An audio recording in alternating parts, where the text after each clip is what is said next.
வருத்தமான விஷயம். ஒரு இனிமையான குணம் கொண்ட இனிய ஒரு தம்பி. ஆரம்ப காலத்திலிருந்து அவர் உடலை கட்டுக்கோப்பாக வைத்திருந்து இந்த ரோபோ மாதிரி டான்ஸ் பண்ணும்போதெல்லாம் பார்த்திருக்கிறேன், ரசித்திருக்கிறேன். ஆரம்ப காலத்திலிருந்து அவரோடு நல்ல பழக்கம். அண்ணன் அப்படின்ற வார்த்தைக்கு அது வார்த்தை பேச முடியாது. குழந்தை அவருடைய மகள் பெரிய மனிதருக்கு ஆனப்போ அதுக்கெல்லாம் கூட என்னை கூப்பிட்டுருந்தார். ரொம்ப தங்கமான குணம் குணமுடையவர் அவர்.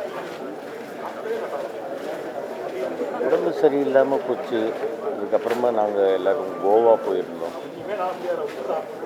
அப்போது ரொம்ப மெலிஞ்சு தான் காணப்பட்டார்.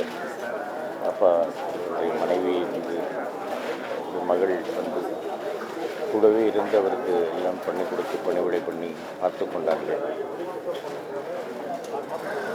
இறந்ததற்கு பிறகு இதுதான் காரணம் அதுதான் காரணம் அப்படின்னு குற்றம் குறை சொல்வதில் அர்த்தமில்லை.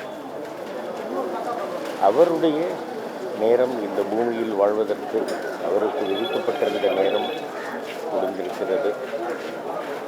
அவர் இந்த பிறப்பு போதுமென்று இறைவன் முடிவெடுத்திருக்கிறார்.